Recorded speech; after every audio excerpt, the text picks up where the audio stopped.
Kausapin natin LTO Chief Marcos Parin Lacanilaw. Asek, magandang morning. Magandang morning. Si Katunying po at saka si Ka Jerry.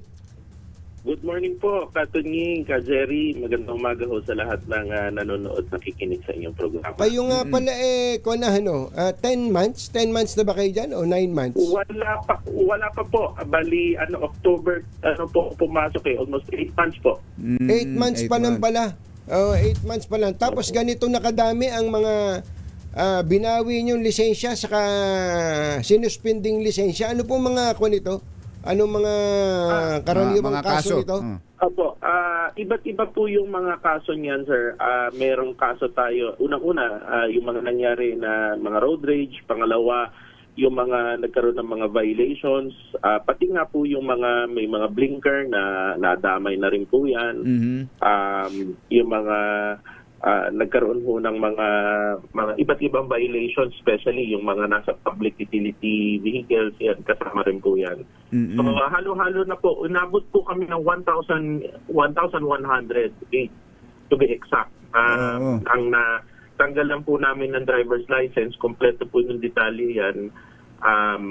Lahat naman po dumaan po sa proseso, binigyan po namin sila ng due process, pinagpaliwanag namin sila, kaya lang talaga pong masyado pong mabigat yung kanilang mga naging violation. Kaya talagang kailangan po talagang matanggalan po talaga. Ano pong ibig sabihin nito? Yung ganito kadami, ano ba yan? Dahil ba sa pasensya na kay Senator Tito Soto namin narinig ito Ang mga driver na Pilipino naman, yung mga nasasangkot sa aksidente at balasubas. Dalawa lang daw yan dalawa It's lang either yan. Abusado or tanga. Ano po ang dumadami ba tangang driver dito sa Pilipinas o talagang abusado lamang? Sa totoo lang po, Katunying, yung mga medyo maraming abusado po Kagaya ho nung mga alam naman natin pinagbabawal na yung uminom ka ng alak at saka Ayun. Yan po mga yan talagang dapat perpetual revocation at marami po kaming na-revoke na last May, mga nakaka-anim po ata ako na na-revoke dahil nga ho sa drunk driving. So, abuso sila, alam naman po na naghihigpit. Para sa kanila rin naman yan, wala akong katigil-tigil yung iba. Kapag ho ba na revoke na ang license, meron pa bang pagkakataon niya? Halimbawa, after 2 years, after 3 years, mabibigyan na ulit na lisensya? Pagka po perpetual revocation po ang kanilang naihatol, habang buhay na po yun, hindi na po siya makakakuha. Kapag naman po revocation, pwede po silang mag-appeal. Kasi yung revocation po, mga 1 year, 2 years po yan. Pwede po silang mag-appeal po yan kung sila po ay nakitaan na. Tsaka kung mababaw lang naman yung naging violation nila, pwedeng i-reconsider. Pero yung pong mga masyado pong matitindi yung mga violation, drunk driving, yung road rage, yun po ay talagang drunk driving, tapos may aksidente, tapos may namatay. Ganun ho? Opo. Lahat po yun. Yung may namatay, tama po kayo. Kagaya po yung nangyari sa Mindoro na nakasagasa sa pedestrian lane. Wala hong parol yun o pardon? Dapat wala. Wala po, sir. Yan, tama. Ang po ng mapatino po natin yung ating mga driver kasi at least maramdaman po nila yung talagang paghihigpit na kailangan nilang magbago. Saka po Asek, sa totoo lang kahapon nga may kausap akong isang boss. Sabi niya yung driver daw niya nagtataka siya for a time sa Maynila. Biglang tumino sa pagmamaneho, biglang tuminong magmaneho. Kasi for a time talagang ini-implement mabuti ang batas to the letter. Kapag ka talaga ipinatupad, titino yung driver especially pagka malaki yung multa at ito, sabi nyo nga inire-revoke pa yung lisensya. Pwede bang maging permanent na yung ang ating mga especially mga traffic rules ay non-negotiable? Ang nangyayari na ipapakiusap Opo. Actually sa amin, sir, totoo po yung sinasabi niyo, Katunying. Naka-experience ako, may mga lumalapit sa akin. May lumapit pa nga sa akin, opisyal din ng gobyerno, ina-arbor yung... Nakita niyo yung nag-viral na naglabas ng baril sa parking lot? Ito lang po. last month. Si, si General? Oo. Iba pa 'yon, iba pa 'yon. Yung Oo. nasa parking lot Yes, na yung pinuntok. may mag-asawang nag-post. Sige. Meron hong may tumawag sa akin, nakikiusap. Hindi naman po pwedeng ganun. Kasi unang-una kita naman yung mga ginagawa nila. So sa akin po talaga, pagka mga ganyan po, hindi ko po napagbibigyan.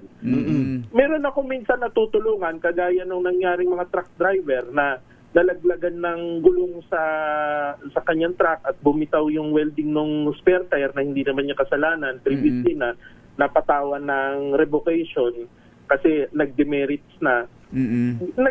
Kami nang reconsider sa kanya kasi iimbestigahan lang talaga mabuti. Pero itong mga tao po na itong mga pasaway, talaga pong tinutuloyan na po namin.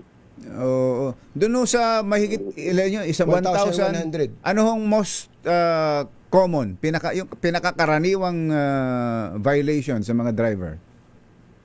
Ang karaniwan po, sir, yung drunk driving. Talaga? Yan, parang... Kaya po talagang nahigpit po kami. Tapos yung road rage pa, yung iba. Sir, nag-average po kami ng 10 to 20 a day na show cause order. Hindi lang ho namin nilalabas na yung iba kasi sa dami po Pero talagang dire-diretso ina-alarm po namin minsan po yung hit and run yan pagka nagkaroon din ng mga case kahapon may mga hit and run. Pag hit and run, sir, automatic po yan. Alarm po kaagad yan. Revoke po ang mga license yan. Kapag ka po, kung ganito, ito po ba mas marami kaysa sa dati? Gusto lang namin malaman yung history ng record. Mas marami po ba itong Totoo yung katunying. Mas marami po ngayon kasi ako naman po kilala ninyo, sir. Kasi sa totoo lang, sir, ang LTO, kapag ka po hindi nyo titibayan ng dibdib ninyo dyan, marami pong mga politiko na makikialam, mag-aarbor, tatakutin ka pa minsan. Kailangan kung gusto po natin ng ayos, ako po kasi gusto ko maayos, mahilig ako magmaneho, magsasakyan. Gusto ko lang makita kung may maayos Kung maayos po siya, lahat tayo makikinabang. Kaya dati po, nahihirapan silang i-implement kasi syempre may mga politiko pong nakikialam. Ngayon, pagka nakita ng mga tao nyo sa baba na hindi naman pwedeng isang tawag lang ni politiko, yung pinaghirapan nila mapupunta lang sa wala. Gaganahan yun. Gaganahan yung mga enforcer na tuparin yung kanilang tungkulin. Opo. Saka hindi lang po yun katunying pati rin po sa amin sa LTO kasi naglilinis kami sa hanay namin. Ayan, importante yan. May mga official din po kami ng LTO na sinisibak po namin. Kahit na karamihan po yan. Aminin ko sa inyo, may mga sponsor yan. Kahit may sponsor sila, talagang sisibakin ko po yan. Kasi hindi malina po yung mga paulit-ulit na lang Yung iba kasing dahilan ng ibang nagiging abusado, yung manghuhuli na yan, aabutan ko lang yan. Ayos na yan sa part ng LTO, sabi nyo, meron kayong paglilinis. Kaya lang yung ibang mga traffic enforcers sa ibang ahensya sa local din. ASEC, sana maging lahat ganun Pag may violation, huli, tikitan ka agad. Walang pakiusap. Tama po kayo. Pagka ganun, talaga, pero kortesiyan lang din kasi sa ibang mga traffic enforcer, napansin ko po na minsan akala mo kung manghuhuli sila, criminal hinuhuli nila Tama, maging magalang naman sila kasi simpleng traffic violation lang Kaya nga sabi ko sa LTO, ipaliwanag ninyo na maayos. Pero yung iba, minsan sa tollway, sa LGU, kung pumara po, akala niyo hinuhuli criminal Tama kayo. Minsan may nakita ako, QC. Traffic enforcer ng QC. Tumayo na parang sa harap ng sa harap ng sasakyan, tsaka tinuturo yung ganun yung driver. Parang criminal parang criminal. Parang criminal yung itinuturo. Tama kayo doon, ASEC. Dapat may respeto pa rin. Pwede namang ipatupad ang batas without being rude. Na stricto yung nagpapatupad ng batas. Kasi hindi ba lagi na lang nababanggit ang Pilipinong driver pag nagpunta ng Subic, tumitino. Pag nagpunta ng ibang bansa, tumitino. Kasi yung batas pinatutupad. Ganun lang kasimple. Anyway, keep up the good work. Ayan, Asek Marcos pa rin. Marcos pa rin. Ay, teka, yung sa general nga pala, may investigation ba kayong ginawa doon?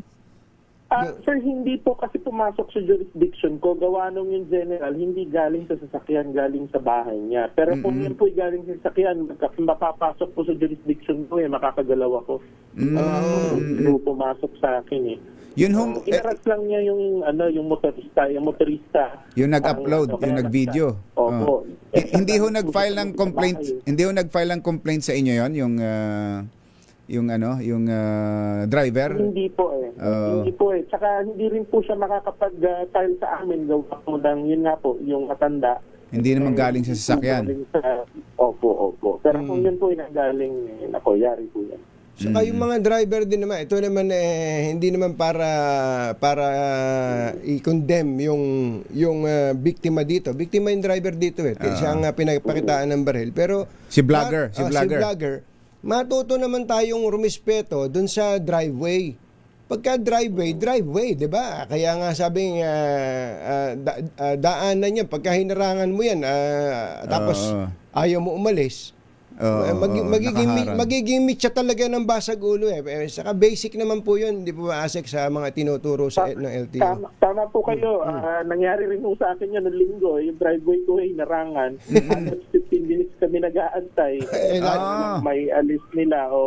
Saka tama po kayo, Katunying. Respeto lang din kasi lalo na kung may emergency yung sana man lang alam naman nila na gano'n yun. Saka yung mga gano'n hong pangyayari, sir, alam na natin na may problema na yung kabilang side. Huwag na natin i-trigger. Buti, hindi yun.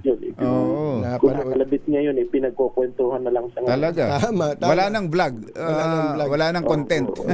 Asek, maraming salamat po. Magandang Thank you, umaga, Asek. Asek Marcos pa rin. Lacanilao. Thank you. Thank you.